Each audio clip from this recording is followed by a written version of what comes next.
Well, good morning and afternoon, everyone. My name is Bill Kennedy. We're glad you joined us today. I'm here from New York MBA's Education Committee, along with our chairperson, Elizabeth Cheney, and we're excited to look into cybersecurity today. A couple of quick housekeeping notes, please. Please use the chat function to notify us of any technical issues you may have. During today's webinars, all lines are muted except for the presenters. Throughout the session, you'll have the opportunity to ask questions. Please use the chat to ask questions, and we'll do our best to address as many as we can at the end of the session. We'll be sharing this presentation slides today and relevant resources with you after the webinar. Stay connected with the New York MBA. We're on LinkedIn. Our website is nymba.org, and our YouTube channel is where we'll be posting recording of today's session. As always, we urge all mortgage professionals to join the Mortgage Action Alliance. It's easy, it's free, and it's a way to stay informed on legislative issues that impact all of our businesses.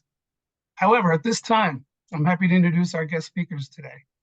We have James Carroll and Jackie oh boy, I'm killing it, Jackie.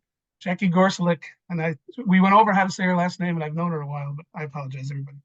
And they're going to talk about cybersecurity. They're going to educate us like they did at last year's convention. So James is the co-founder and principal consultant of Hackett Cyber, based in Syracuse. A cybersecurity expert, James specializes in ethical hacking and advanced offensive cyber operations. He has educated thousands of executives on implementing robust security measures to safeguard against attackers.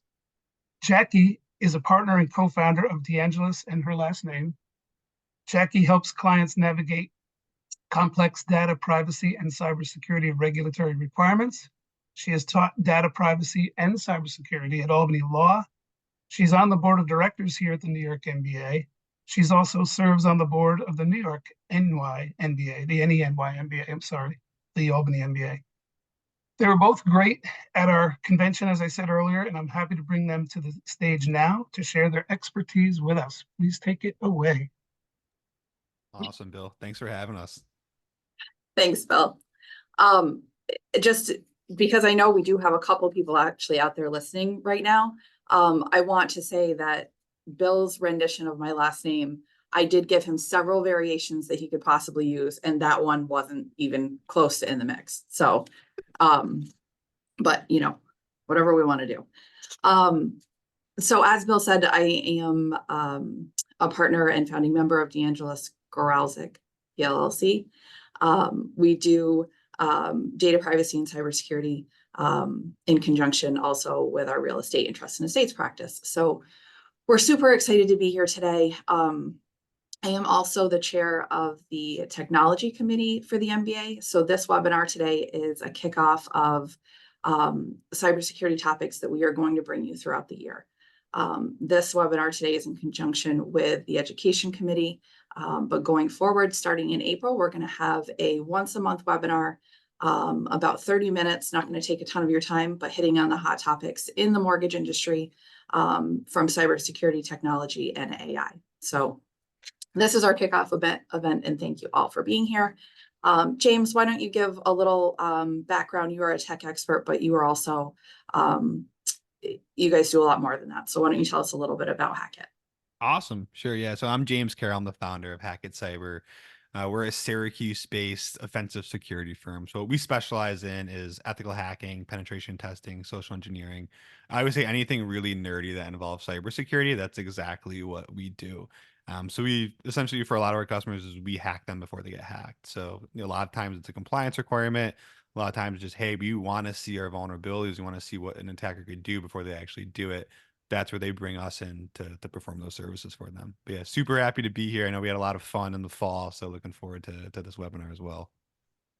Awesome. Thank you so much for being here. The purpose of today's webinar is to take a look at the most recent regulatory actions by the New York State DFS. And as a disclaimer, we're going to hit on 4 of the recent regulatory actions. We are not in any way targeting or picking on these organizations. I think that in this landscape, we've had the DFS regulation in place since 2017. We've had 2 amendments to the regulations so far. And unfortunately, the way that we learn when these regulations are in place is at looking at these regulatory actions. So regardless of how specific the regulation is, once there's a regulatory action, we really get to take a look at what DFS is looking at, what other regulatory bodies may be looking at. So we're going to deep dive into 4 of them. I'm going to kind of go over, give an overview of the organization, what happened, what DFS said, and then James is going to jump in and give us some, real world examples, some advice on, how we can better stage our organizations based, unfortunately, on these actions. So let me see if I can actually make the slides work. We did a test run. It wasn't successful. We're just talking how much we just love technology. It's the greatest thing ever. I'm the worst at it. All right. So number 1, stay connected with the MBA. We heard Bill's pitch on that, and just noting Joe Culver is our new executive director, who is actually in Washington this week, representing the New York MBA, because there is a lot going on there. Join the Mortgage Action Alliance. Here we are. And here's our first regulatory action. So first on the docket is iMed Vision LLC. This is a regulatory action from 2022. iMed is licensed by the DFS to sell life, accident, and health insurance in New York State. This DFS investigation it was an investigation of a cybersecurity event, as well as iMed's compliance with the regulation. The reason that I note that is because that's a very important piece of these regulatory actions, is that it starts with a cybersecurity event, and then as part of the regulatory action, DFS is also looking at, what you've been doing for the past several years to stay in compliance with the regulation, and not only in compliance, but to be in a good security space overall. So the events at issue here, iMed reported a cybersecurity event to DFS on October 9th, 2020. Individuals had gained access to an account that iMed used to process enrollments through a phishing email. 9 iMed employees shared access to the mailbox using the same username and password. iMed was in the process of rolling out multi-factor authentication, but it was not yet implemented. iMed had not conducted a risk assessment that complied with the regulation. Organizations are required to limit user access privileges, and this email box was shared by 9 employees with a weak password. iMed failed to implement a sufficient data minimization strategy, which left data accessible and vulnerable to the threat actor. So DFS concluded that iMed failed to maintain a cybersecurity program based on the risk assessment. iMed failed to have a cybersecurity policy based on the risk assessment. iMed failed to limit user access privileges to information systems that contain NPI or non-public information. They failed to conduct a periodic risk assessment sufficient to design the cybersecurity program. They failed to implement multi-factor authentication for all users or reasonably equivalent or more secure access controls, including policies and procedures for the secure disposal of on a periodic basis of any NPI. And they failed to certify compliance with the regulation. So based on their findings, the settlement provision, iMed was required to pay a civil penalty in the amount of $4.5 million. Important to that penalty is that there was no tax credits relative to the civil penalty, and they were not able to seek contribution from their insurance company. They also had remediation actions that they had to do, which was continue to strengthen their controls, and within 180 days, conduct a comprehensive risk assessment. Within 60 days of the risk assessment, submit with a detailed action plan. So that's the overview of this regulatory action, but there are a couple really, really important things that come out of this action. And I'm going to let James expand, but basically what we're looking at here is the number one thing that I think DFS is looking at, and that's your risk assessment. It's kind of like top tier, where do you start your risk assessment? Because without that, you have nothing to expand on. They've also been very, very strict on the implementation of multi-factor authentication, and obviously compliance with the regulation, certifying your exemptions and your compliance. So James, from a technical perspective and a planning perspective, what do you see here? Yeah, no, there's a lot. There's a lot to digest here, but one thing, we work with a bunch of companies, and unfortunately, a lot of times they come to us after they get hacked. One thing we almost always see, and I'm sure when you go through some of these other reports, everyone's always like, "Oh yeah, we were in the process of doing that. Oh yeah, we were gonna implement MFA." It's like, wow, the like either the hackers have the best timing in the world, and it's just extremely coincidental. But like we helped with the forensics case a couple of weeks ago. Like, oh yeah, we're gonna implement EDR. We're actually gonna do it the week after. It's like, yeah, you've probably been saying that every single week, right? But people always say that, and then it's unfortunate. The initiatives that you have today, right? Hey, we're gonna do MFA. Hey, we're gonna do EDR. Um, actually do them, right? Because stuff like this happens. Even the MFA thing, right? So 9 employees using the same inbox. There's no way if you have multiple employees using the same inbox, there's no way you can enable MFA because it can't go to all 9 employees. So, I mean, that alone is bad that people are using the same inbox. From like a testing perspective, what we find a lot of times is like shared inboxes are like social at company.com, right? Billing at company.com. And billing always kills me because like this is probably the inbox that handles some of the most sensitive information like AP, AR, wire transfers, things like that. Those are the inboxes you really don't want to have. You don't want lax security on, and we see it all the time. The other thing is, when we talk about risk assessment, a lot of organizations will just have a kind of a blanket approach in terms of risk, or they'll use an approach that they find on Google or, I mean, Chat GPT. Honestly, they'll use a risk assessment approach from there, and the problem we find a lot of times with the blanket risk assessment is another company's risk isn't your risk. Risk is not a one size fits all approach. You really need to go through, and it's almost based on your entire cybersecurity program, top to bottom, your vulnerability assessment, your penetration testing, your policies, your procedures, your employee onboarding.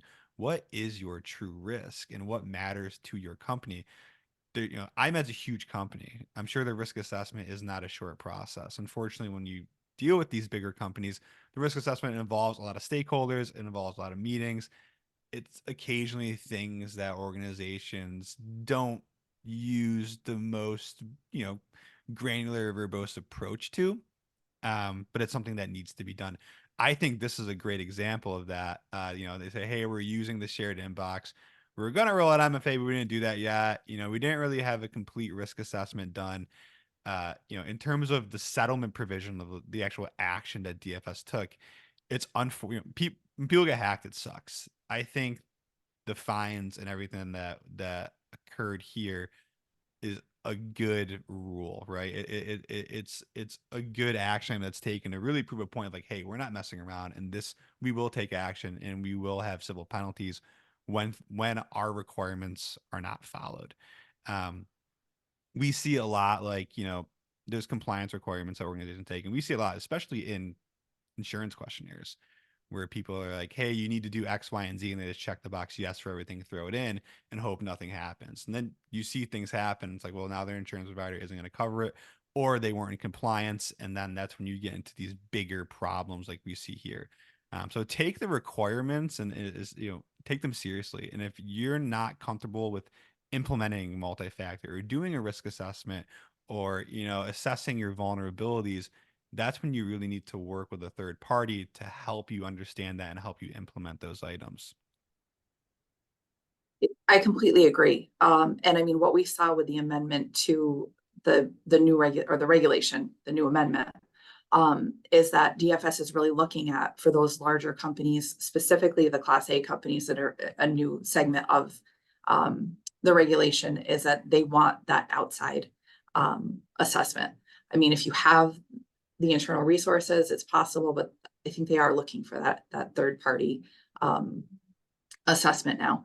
And relative to, like, I had read more about this case, obviously, than the breakdown here when it first came out.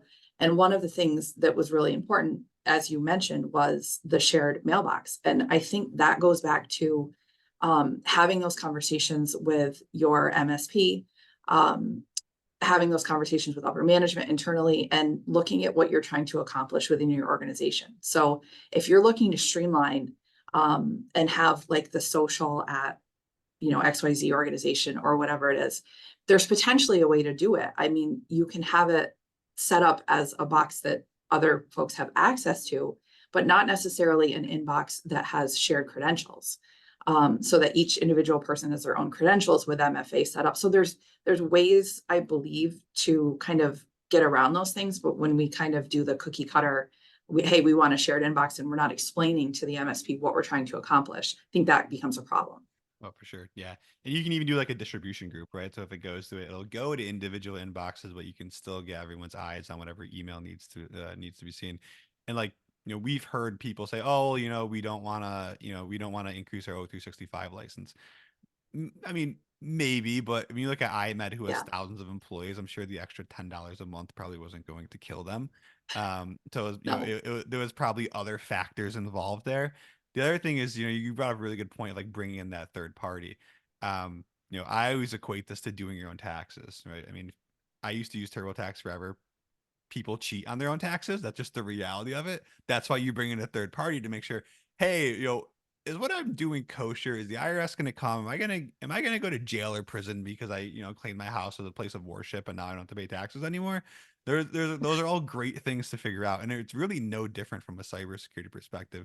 When you have a person, especially at an organization, and, we see more and more IT and specifically cybersecurity staff, they're undermanned and they have way too much work to do. When they're issued these questionnaires that they get for compliance or for insurance or for third-party risk management, a lot of times it's not the most accurately filled out questionnaire in the world. So Oh, having a third party come in to help with that is something you really need to look at. yeah, totally agree. And just going back to your point on the insurance questionnaire from before and just now, organizations have relied to this point, those that have cyber insurance have kind of relied on that as their backstop, and potentially their entire cybersecurity plan. So it's going to be very important going forward that if you are renewing cyber insurance or trying to get it for the first time, you really need that outside. You need to work with your stakeholders, your MSP, the different folks within and without your organization that actually have knowledge of what's going on. Because if you are paying now $5, $10, $15, $20,000 a year for cyber insurance, and you've gone through and done that questionnaire, which is now much more, much longer, much more in depth, and you're wrong, and then, I mean, the insurance company, potentially could deny that claim going forward. And what we're looking at is, I think the number, and I actually heard this morning as well, is like 4.5 million per occurrence of a cybersecurity incident. That's like the average cost of a cybersecurity incident, which most organizations can't recover from. I mean, like we said, IMED's a huge organization, but if, a 10-person law firm gets hit with a $4.5 million issue, it's going to be way worse. Yeah, it's hard to recover from that. And the Yeah. insurance questionnaires, they're not getting shorter, right? And No. yeah, we just did. It was a large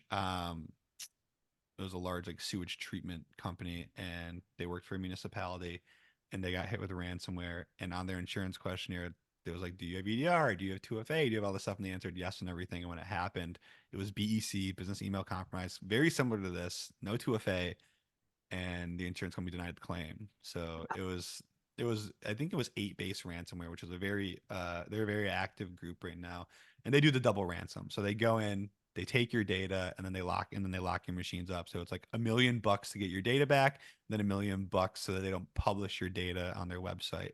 And they actually paid the $1 million for them not to publish it on the website, and they rebuilt their network from the ground up because they had no backups. So, I mean, yeah, and I'm like, dude, the cost to rebuild your network is probably close to the cost to just get your data back. Just like the $1 million is, it's probably a wash at some point. But yeah, cyber insurance did not pick it up and they denied the claim because of that questionnaire and the false information they put on that. Yeah. Yeah. So, I mean, we've got to get it right. And many of the insurance companies are now doing external testing. So, that's actually where, I mean, James, that's where you can come in strong with that, preemptive external penetration testing. Because once you have the incident discovered by insurance, or the vulnerability discovered by insurance, you're in a worse place. And if organizations had that, preemptive testing, you can get ahead of it and get a better insurance rate as well, I think. For sure. Yeah. It's almost like underwriting to an extent, right? Like Yeah. you get life insurance and you go in there and like, hey, I got a full run up by my doctor. Here's what they said. It could help your rate. And we've seen cases where it has. Yeah. Awesome. All right. So we will move on to the next. So next we have TTEC Healthcare Solutions, Inc., 2022 enforcement action. So TTEC is licensed to sell life insurance and health insurance in New York State. DFS investigates a cybersecurity event as well as TT's compliance with the regulation. So again, important. They're coming in because of the incident, but they're looking at what you've done in the past as potentially mitigating factors of the current event. So events at issue, TT reported a cybersecurity event, a ransomware attack to DFS on October 4th, 2021. The attack encrypted devices on the network and infiltrated certain information systems. Approximately 1,800 devices were compromised. Threat actors also exfiltrated data before encrypting the devices. So TTEC activated its incident response business continuity plan. 2 thumbs up for having an incident response and business continuity plan. So they activated that as soon as it was discovered. They isolated the systems involved and restored operations within hours of being notified of the event.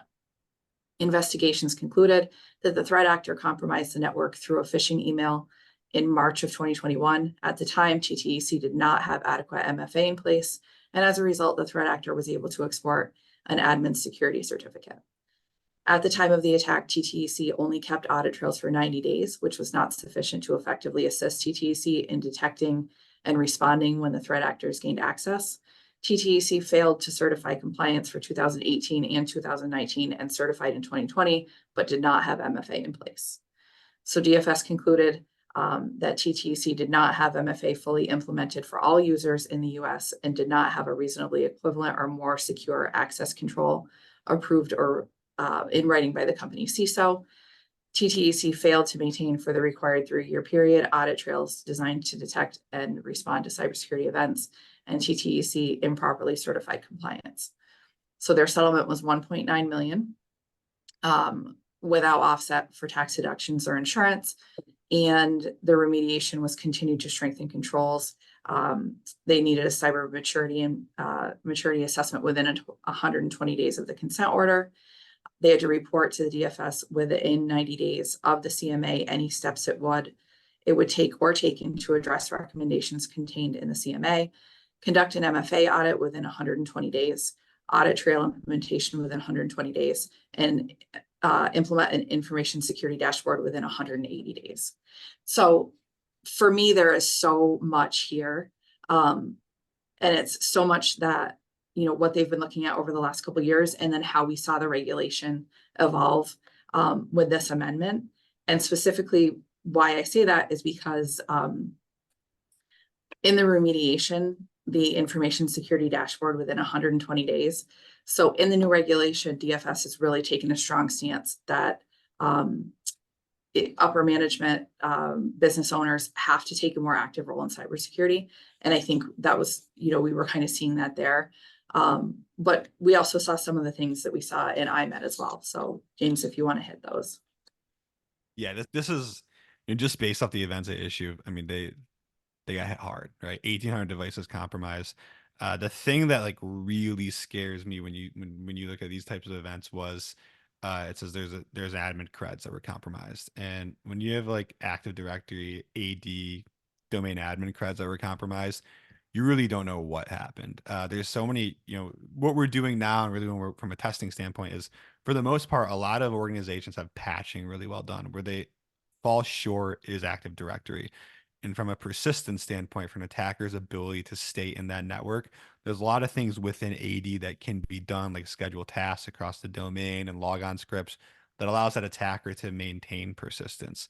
The general rule of thumb is if AD creds are compromised, you burn down your domain, you rebuild the entire thing, which, for a company with 1,800 devices, thousands of users, that's not an easy task. I'm sure the forensics and incident response effort from this was very expensive in a very long process. So I know this doesn't really go into that. I'm sure it was $1 million bill just for the IR and the forensics to try to prove this. Speaking of trying to prove this, an audit trail of 90 days. So you only go back 90 days of what's going on. I don't know what their logging in, from a technical standpoint was, but what we see a lot from, event logging and SIM and AD logs is a lot of people don't keep them. A lot of them don't keep them longer than 90 days as well. And that's really difficult. And I always, when we're working with an IR firm, they're always like, oh yeah, we can't prove that data was exfiltrated. I'm like, well, what do you mean you can't prove it? And like, well, the logs don't exist. I'm like, so that means you can't prove that it was, but you also can't prove that it wasn't, right? It's like you can't just say, oh yeah, the logs don't exist, so it wasn't exfiltrated. It blows my mind. And then you'll see people make statements like data wasn't exfiltrated. I'll go on the dark web. I'll find the post by the ransomware group where they're actually selling the data with the screenshots. I'm like, so you can't prove on the network, but I literally have a screenshot of the people selling the data. I think data was probably exfiltrated.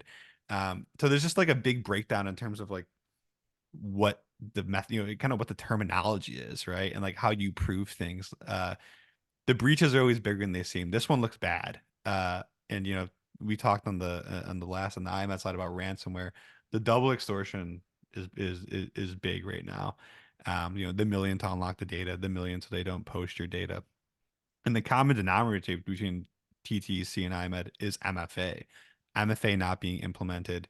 It was through a phishing attack. What we're seeing is that a lot of attackers are using what's called a maldoc, which is a Word document with a macro inside of it. So they get a phishing email, they download the document, they open it, it says enable macros, they click enable macros. That runs, it's called VBNet script, but it runs scripts on that machine, which infects it. And then, clearly there were some vulnerabilities that they're able to move from one machine to 1,800 other machines and Yeah. then lock those up. So I mean that gets into the conversation of just basic network configuration, EDR, AV, right? A lot of AVs should and can prevent against rapid lateral movement like that. So there's probably some other defenses in place that were in place that probably should have been in place. But yeah, I mean, whenever you see domain admin creds or admin security certificates compromised, that's not an easy task to rebuild from. Yeah, I mean, it does, like you said, it seems bad. And then kind of just from a layman's perspective, why it's important to have maintain those audit logs. The scary statistic that we see is that most of these threat actors are in the system a minimum of like 6 months prior to the actual discovery of the attack or even implementation of the attack. So if we've got only 90 days, I mean, there's a whole period where they are essentially invisible, right? Yep. Yeah, and that's, I mean, what they'll do when they get in is something, especially in this scenario, is they'll get in, then they'll exfiltrate data, and once they're done exfiltrating, and sometimes it's terabytes of data, and they're going to do it low and slow. If you exfiltrate 1 terabyte of data in an hour, it's going to create network issues. So I mean, it could be months where they're doing a couple of gigs a day to exfil that data. Then when they're done exfilling that data, that's when they lock you up, and that's when So by the time they've been in there for months doing things. And yeah, like the audit logs not being there, a lot of the big question you ask is, well, how did they get in? What happened? How did they get into the network? A lot of times you'll never know how they got on the network because you don't have any logs to prove that. Right. And then just from a, never trust the bad guy standpoint is we have, like you said, I mean, it can start with $1 million ransomware, $1 million not to share. And then was it Black Hat that we just saw that the ransomware was paid and the independent contractor of Black Hat basically was like, well, I already shared it. It's already out there. So, it's Yeah, you're dealing with criminals, right? I mean, it's there's a lot of trust you put in that they're good. They're not actually going to post. You're going to pay them, and that's actually not going to post your data. There's a lot of trust saying, hey, if you pay them to get your data back, they actually give you the right keys. There's a lot of trust in, well, like, how do you know they're not just going to come back in 3 months and have a backdoor and do it again? right. Which we've seen a decent amount just in our work. That the one I was talking about earlier, they got hacked 4 months ago, and it was the same ransomware group, and now they got hacked again. So there's 2 breaches that were millions of dollars within 4 months. they're not trustworthy people. That's why they're in the line of work that they do. So I just the preemptive measures go a long way. You really want to get to the point where you never end up on a slide like this. If you are, you want to make sure you have your I's dotted and your T's crossed so that you can respond appropriately. Yeah, exactly. And again, it's, hate to call out any organization because honestly, it could be any of us at any time that have an issue. And the scary thing is, we're all moving at our day-to-day pace where we're trying to run businesses. We're trying to focus on the services that we offer. And the reality is we're just in a world where we can no longer kind of push this to the side. It has to be, we've got to build this into our budgets. We have to have the appropriate resources allocated because nobody's getting away from it at this point. Sure. Yeah, and I think the DFS is doing a great job. There's a lot of industries, like one of the biggest ones that we see risk in is like RIAs, registered investment advisors. If you're not a publicly traded company, there's really no guidance or requirements saying that you have. I mean, you should be doing it because it's the right thing to do, but there's not a ton of compliance requirement for that. So, I mean, we see a ton of vulnerabilities in the RIA space where you have these firms, 20, 30 people, and they basically have a custodian bank account with tens of millions of dollars in it of their customers' money, and they're really not doing much to protect that. So yeah, I mean, in terms of like the trickle down effect, it's only in it more, thankfully, because there's a lot of industries and a lot of professional services companies that really have very little requirements to say, hey, you have to do this to protect customer data. Yeah, agree. And just as a heads up to our viewers today, in the next couple of months, one of our presenters is actually a forensic accounting firm that helps organizations take a look at, what is this going to cost you now versus what could this potentially cost you in the future, so that you can really take a look at, maybe I can kind of build it into the budget over the next couple of years to be in a better place versus if I have an incident, what's that going to look like? All right, so we will move on to SA Stone Wealth Management. So SA Stone is licensed to sell life, accident, health, and property and casualty insurance in New York. DFS investigated certain cybersecurity events experienced by SA Stone, along with SA Stone's compliance with the cybersecurity regulation. SA Stone reported an event on October 5th, 2021, indicating that 5 of its independent contractors' email clients had been compromised in a phishing campaign. On February 10th and March 4th, 2022, SA Stone reported several previously unreported events, all involving independent contractors. Most of the events were successful phishing attacks where credentials were stolen, and one was a ransomware attack. DFS concluded that SA Stone did not properly implement MFA for the individuals accessing internal network from an external network. SA Stone did not timely report numerous cybersecurity events, and SA Stone failed to certify compliance with the cybersecurity regulation. So they had a $1.35 million fine without offset by tax deduction or insurance. And DFS acknowledged SA Stone's commitment to ongoing remedial measures as they had started doing the remediation prior to the enforcement action. A couple things to point out here is independent contractors. So one of our biggest challenges, I think, across every industry at this point is vendor management.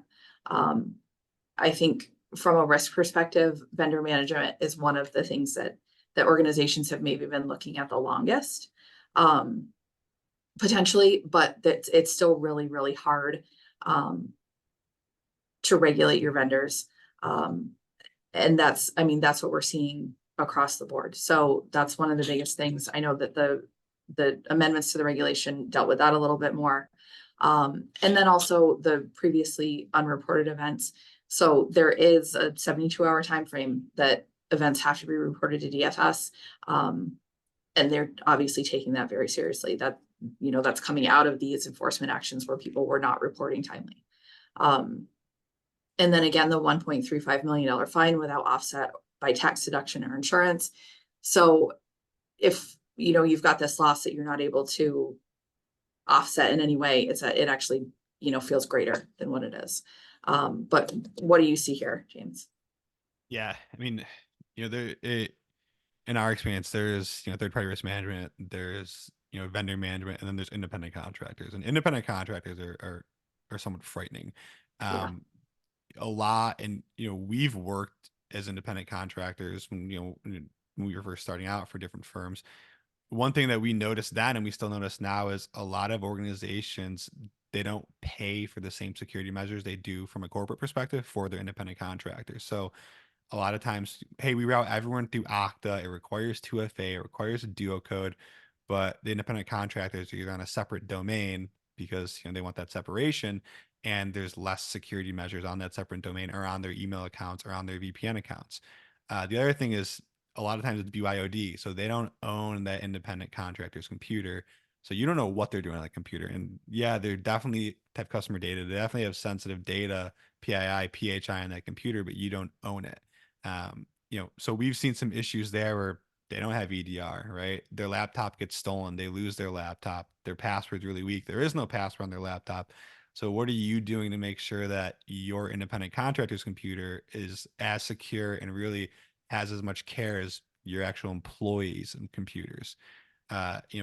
We do a lot of work with organizations that, and this will kind of come into the First American title conversation on a couple, either the next slide or the slide after that, but a lot of dev teams. So a lot of dev teams are in countries like India and the Philippines because they do pretty good work, and they're a lot less expensive than hiring USA dev teams.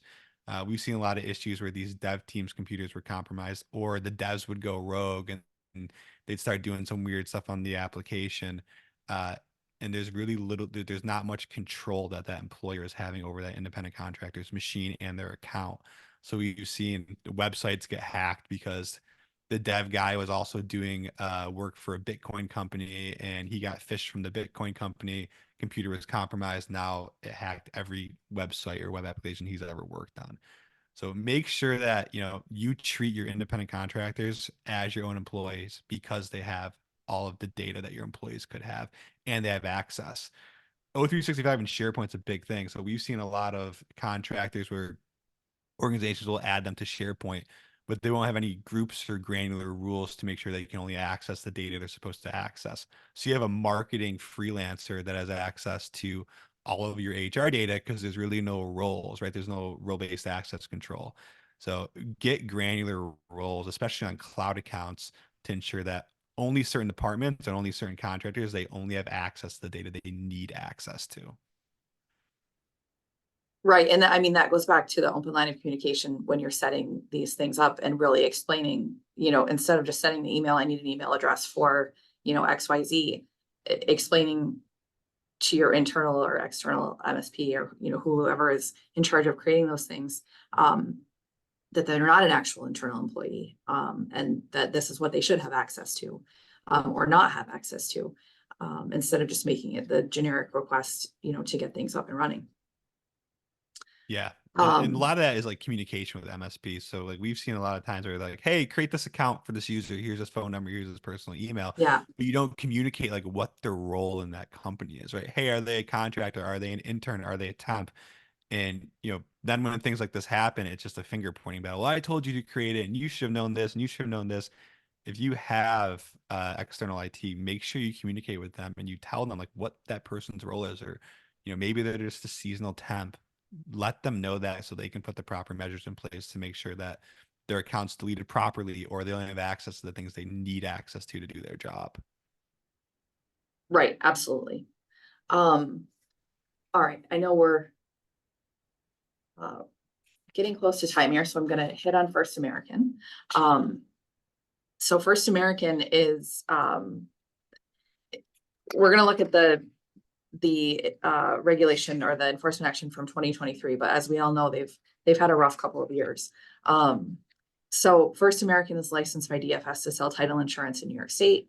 DFS investigated certain cybersecurity events experienced by First American, along with First American's compliance with the cybersecurity regulation. So events at issue, this one's kind of long because it spanned a extensive period of time. First American collected documents from customers, real estate agents, and other parties to real estate transactions, some of which contained NPI. First American stored the documents it collected in these transactions in an image repository, As documents are uploaded to the repository, each individual document is assigned a document ID. When a document is uploaded to the repository, the individual performing the upload function is supposed to identify whether the document contains NPI, and if it does, code it properly. Eagle Pro is a proprietary application of First American and allows parties to the transaction to render images such as title searches, title exception documents, and title commitments viewable by an end user.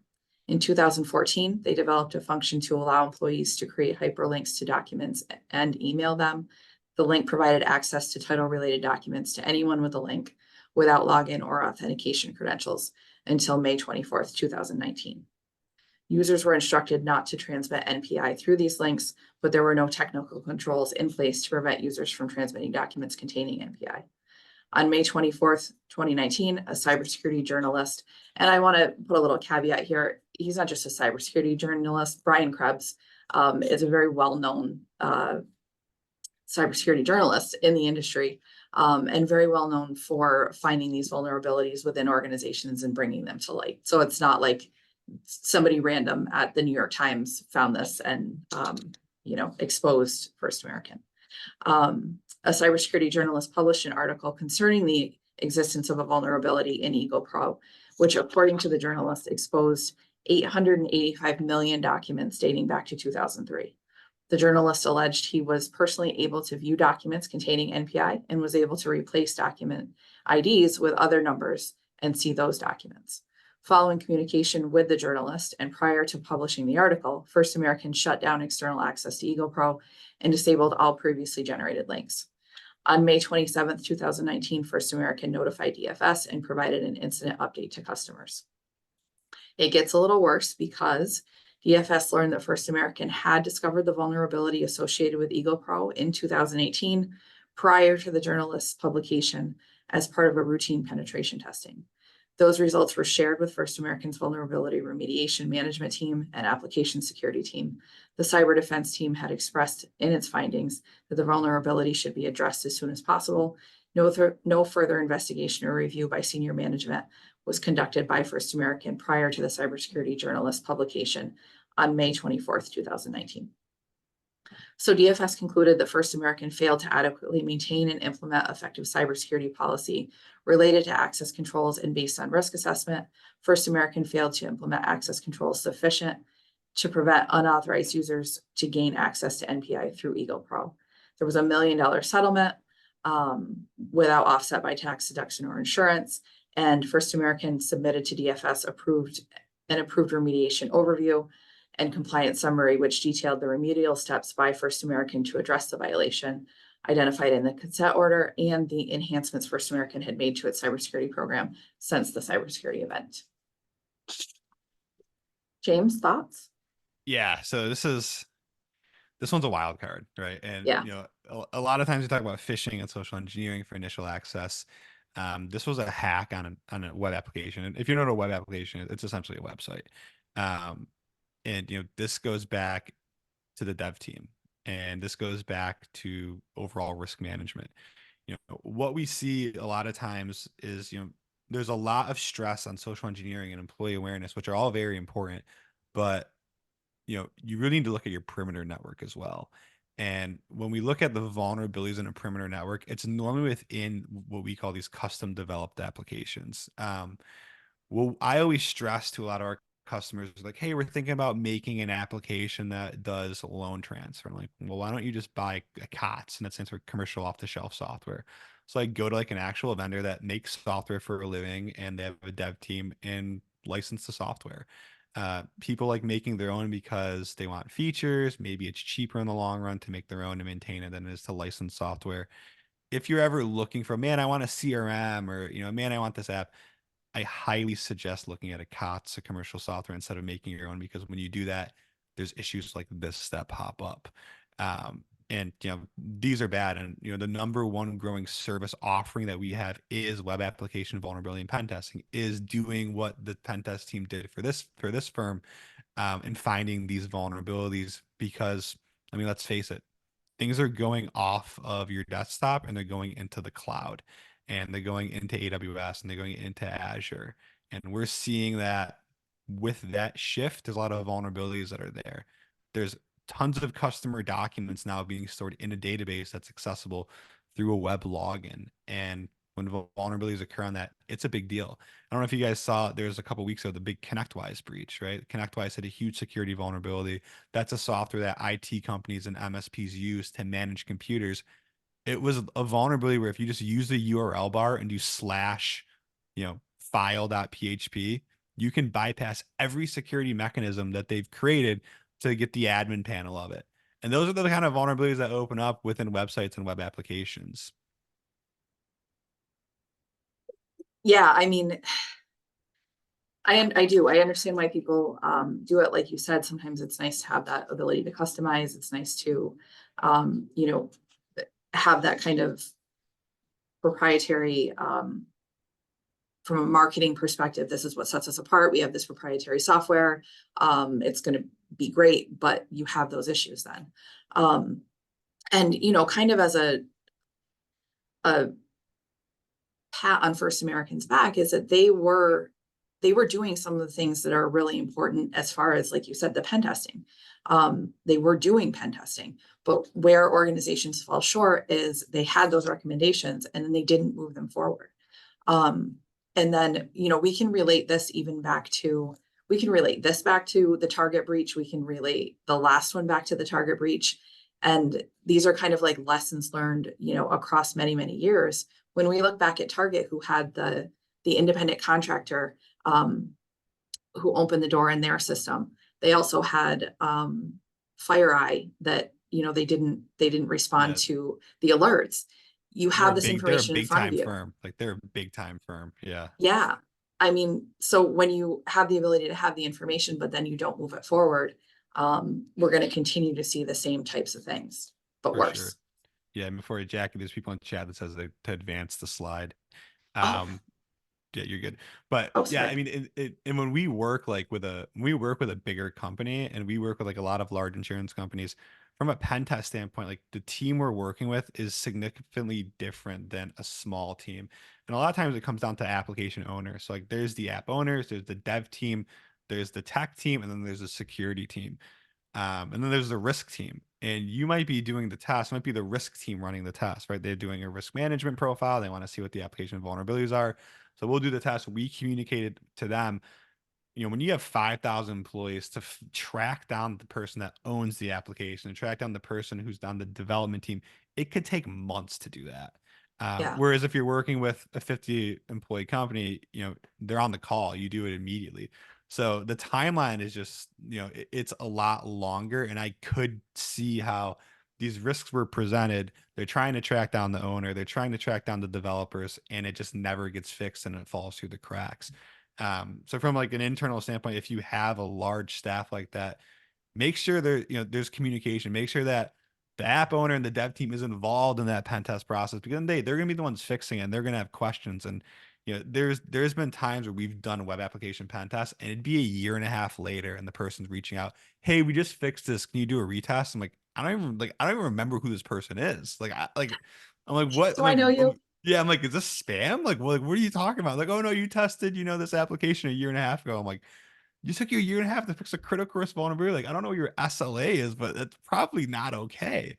And then, it goes into like the third party risk management too, where, if you create an application and now that application is used by customers, well, those customers are going to be asking you, well, you developed this custom app, but what are you doing to protect our data? Whereas if you're leasing software, Jack, you probably know more than me, but you still have to be part of that conversation. But at the end of the day, you're reaching out to a ConnectWise, you're reaching out to a Fiserv, and they're providing you with their data of what they're doing because they developed that app and that product to protect that data. Yeah, I mean, absolutely. And in this situation, it's again that communication across the board, because if we look back at, well, the dev team found a way to provide a link, but did we talk to them about what was going to be in the link? Did we say like we need a solution for NPI to be encrypted? Did we say we need credentials for it? It's that open line of communication, because they might not be in the same headspace as far as what needs to be protected and what we're actually going to be transmitting through there. Definitely. No, well said.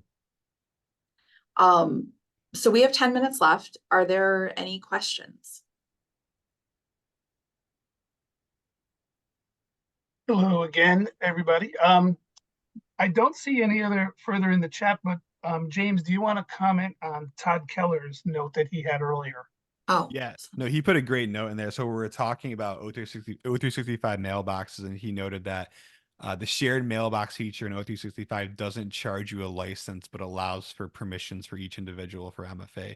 So you can actually use that shared right. mailbox feature, not increase your licensing, and then have MFA for each person that logs into it. So that's great. Great, thanks. And I again, just if had one anybody thing has a to question, add real quick. sure. Hi, it's Elizabeth. I just thought it was kind of strange. A common thread was 3 of those companies failed to certify their compliance. Like, hello? Well, and Elizabeth, you you make a great point, but we had sat with DFS, I think in year 3. I think 2017 was our first year we sat with them. Maybe it was 2019. And they said the number of people who had certified in year 1, I mean, at that time they were like at, I don't want to say it's half, that's not going to be the right number, but let's just say half of the people recertified at that point. So we know that half of the people didn't go out of business. Hopefully not, that would be horrible. But it's just one of those things where I think there is some resistance to certifying, maybe potentially because you're not where you want to be in your program, or you know, you haven't gotten the knock on your door for an audit from DFS, which could happen to anyone at any time. So they definitely did see a difference in year 1 going forward. I don't know where they are now as far as compliance. Gotcha. Thanks. And again, I don't see any more in the chat. However, a big thank you to everyone for joining us today, and especially to James and Jackie G for your expertise in what is obviously a huge of huge importance to any industry, and especially ours, where we deal with a lot of personal information. So these slides will be available, as I mentioned earlier. They'll be available for your review. And just keep this date on April 3rd. We're going to be doing a deep dive into privacy concerns with Ari Curran and Shelby Schwartz of Mitchell Sandler. And with that, if anyone has a question, please ask it now. We have a I do see a question, Bill, yep. It says, how is New York State DFS handling when companies admit they are out of compliance on 1 or 2 areas? However, they are working on improving.